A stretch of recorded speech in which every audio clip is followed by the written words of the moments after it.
C'est voir au-delà du monde mental.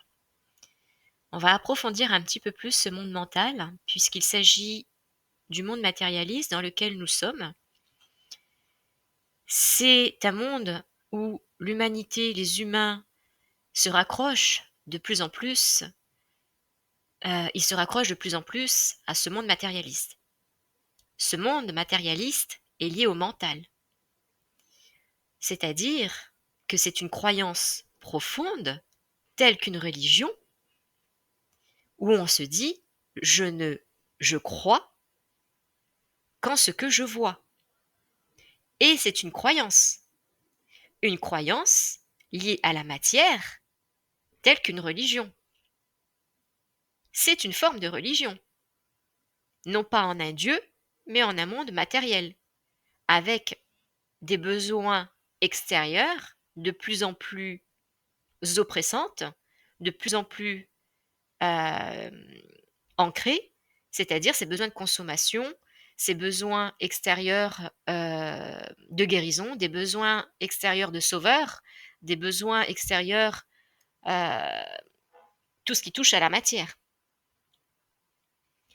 Ce qu'on peut remarquer, c'est qu'il y a des schémas qui se répètent, autant dans l'individuel que dans le collectif, autant dans la vie actuelle que dans le transgénérationnel, et tant que dans les vies antérieures. Ces schémas qui se répètent, c'est parce que nous sommes accrochés à ce mental, à notre ego. L'ego, c'est le personnage que nous sommes. Nos origines, notre identité, identité psychologique, mentale, identité physique, les caractères, etc. Et ce que je voulais dire en plus, c'est que nous pensons qu'avec ce mental, nous arriverons à nos fins. Le pire, c'est que nous souffrons de plus en plus. Mais, malgré ces souffrances, nous allons encore plus loin et encore plus vite dans le mental et dans la matière pour trouver une solution. Et on fouille jusqu'au bout de la terre pour vérifier, pour trouver la solution. Il n'y aura jamais de solution à l'extérieur de vous. Il n'y aura jamais de solution dans la matière. La solution est à l'intérieur de vous.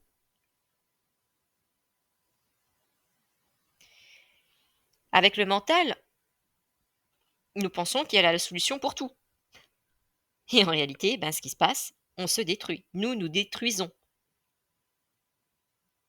Ce monde matérialiste, lié au mental, nous perd, vous perd. Le mental ne nous aidera jamais et ne sera jamais le sauveur d'une vie épanouie. Si vous cherchez une vie épanouie à l'extérieur de vous, vous êtes décentré. Vous n'êtes pas relié à vous-même. C'est-à-dire ce centre, cette intuition, cette présence. Le mental, lui, il est juste là pour vous aider à vous ancrer un peu plus dans la matière.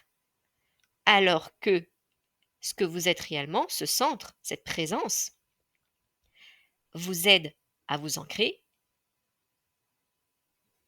à vous aligner avec vous-même, dans ce que vous souhaitez vraiment. C'est vous aligner avec votre but réel. Bien sûr, le mental est important, mais il n'a pas à avoir le pouvoir sur notre vie personnelle ou collective. Bien sûr que le mental est nécessaire. Il peut nous rendre forts physiquement, il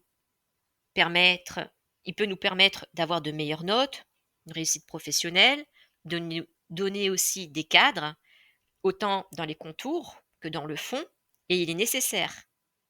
Il est nécessaire d'être présent, mais pas dans le pouvoir, à travers l'ego, à travers ce personnage. Le mental doit reprendre sa place en tant que serviteur de ce centre que nous sommes.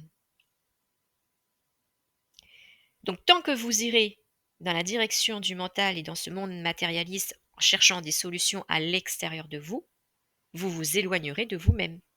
Le cœur enfoui, piétiné. Puis un jour, ce qui se passe, c'est qu'à 40, 50, 60 ans ou plus, peu importe, ou même plus jeune, eh ben arrive enfin, ou au bout de la souffrance, au bout du trou, de ce gouffre, vous poserez des véritables questions. Car, du coup, ce qui se passe, c'est que vous suffoquez.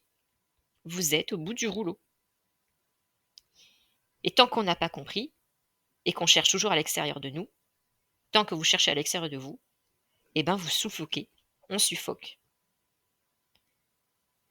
Et c'est sûr que, à ce moment, il est difficile de trouver une issue parce que vous avez bâti, ou nous avons bâti, moi-même, c'est pareil, nous avons bâti, vous avez bâti vos croyances avec le monde mental. Et des croyances qui sont limitantes. Et donc, ces croyances limitantes, ce sont les barreaux du mental qui enferment nous, ce personnage, chacun d'entre nous, ce personnage, cet ego, à l'intérieur. Nous ne sommes pas une prison. Nous sommes une demeure. Nous sommes une demeure remplie de lumière. Une demeure, même pas remplie, parce que remplir voudrait dire qu'il y a quelque chose qui est de fermé autour, mais c'est une demeure ouverte, sans mur, sans barreaux, sans poussière, sans nettoyage à faire. Bien que nous sommes toujours un processus et qu'il y a toujours du nettoyage. Et plus il y aura du nettoyage en nous, plus nous ouvrons notre demeure et nous illuminons les rayons de soleil. C'est comme des rayons de soleil qui traversent les barreaux, vous voyez, des barrières, ou qui traversent vos fenêtres et qui vient illuminer votre intérieur. Le rayon de soleil vient illuminer la maison. Cette maison, c'est votre corps. Mais du coup, elle ne vient pas de l'extérieur, on pourrait croire. C'est vrai que c'est une image, mais elle vient de l'intérieur, cette lumière. C'est elle qui va propulser vers l'extérieur ces rayons.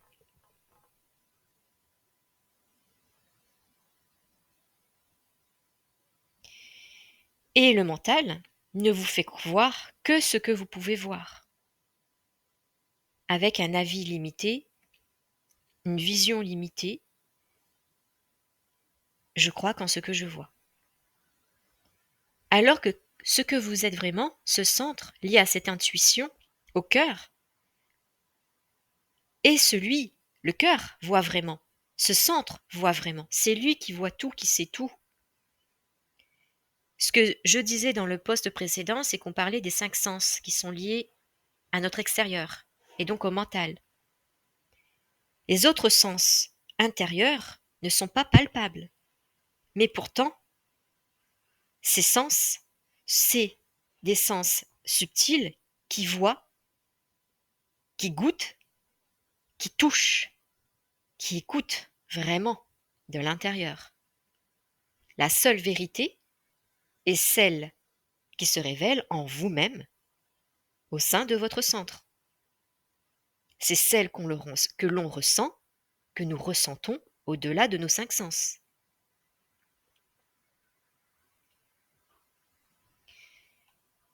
Mais ce qui se passe dans ce monde actuellement, c'est que beaucoup de gens aussi s'éveillent à eux-mêmes. De plus en plus de jeunes se posent des questions et se tournent vers des choses un peu plus subtiles. Alors je dis des choses comme si c'était quelque chose de matériel, mais ce ne sont pas vraiment des choses. C'est l'impalpable. À n'importe quel moment, vous pouvez faire le saut en sortant des murs de votre prison, celle de vos limites, de votre perception étriquée, de vos souffrances. La paix que vous trouverez est à l'intérieur de vous.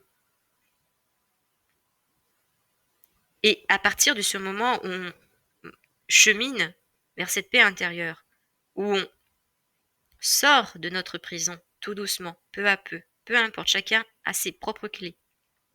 À partir de là, les événements extérieurs n'auront et auront de moins en moins d'impact sur vous-même. Car vous entrez au fur et à mesure au sein de votre centre, l'esprit, ou la conscience divine, ce qu'on pourrait appeler Dieu entre guillemets, bien sûr, puisque ça n'a pas une connotation religieuse. Ce sont des mots pour vous donner d'autres dimensions de ce que vous êtes. Et c'est vrai que du coup je rajoute, entre guillemets pareil, le royaume des cieux est en vous, puisque c'est une phrase qui est écrite dans différents livres tels que la Bible, etc. Et qu'est-ce que cela veut dire? C'est ce que je viens de dire. C'est-à-dire que vous êtes ce centre. Vous n'êtes pas ce personnage. Vous empruntez le costume de ce personnage. Mais vous êtes plus grand que ce personnage. Vous êtes une demeure. Le royaume des cieux est en vous. Le ciel n'est autre que la lumière au-dessus des nuages, de l'ombre qui vous obscurcit. La pleine conscience est cette unité entre le ciel et la terre, en nous, en tant qu'individu incarné. Incarné, qui veut dire qui fait un dans la chair. C'est faire descendre l'esprit dans la chair. Ciel et terre sont une dualité, c'est un et deux, n'étant reliés que par le trois, qui est la relation, ce qu'on appelle la Trinité, ou encore le Saint-Esprit pour d'autres. Cette dualité n'est pas une fatalité dans notre existence. La dualité entre mon ego, mon mental, qui veut absolument que ce soit comme ça, alors que mon cœur dirait tout autre chose. C'est une dualité aussi lorsque il y a quelqu'un en face de moi. À partir du moment où il y a moi, les autres, moi et l'univers, il y a une dualité. Et mon moi avec mon soi, parce que le moi, le personnage, ce costume, ce n'est pas ce que je suis, et est en dualité avec ce centre. Cette dualité, malgré tout, c'est dans la dualité que nous apprenons au fur et à mesure à être dans la paix intérieure. La paix n'est pas à l'extérieur de la dualité. C'est accueillir le fait que dans ce corps, je suis différent des autres. Et je ne suis même pas différent, je suis unique et précieux. Et donc la dualité est nécessaire pour que l'unité soit. Comment pourrait-on exprimer l'unité s'il n'y a pas de dualité? Ce n'est pas en rejetant la dualité que nous vivrons l'unité. Au contraire, c'est en accueillant cette dualité et que chacun a sa place dans l'univers. La dualité, le ciel, la terre, toi, moi, un, deux, yin-yang, qui veut dire le féminin et le masculin, etc., ne sont pas contraires.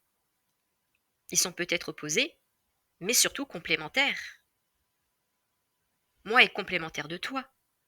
Le ciel est complémentaire de la terre. Donc vous voyez bien que la dualité permet l'existence de chacun pour exprimer son individualité, sa couleur, son son. Cette individualité peut se vivre dans la séparation, où là on vit dans le monde mental, et la dualité devient une souffrance. Mais on peut aussi la vivre autrement, dans l'unité. Et alors la dualité est plus simple à vivre. À la prochaine!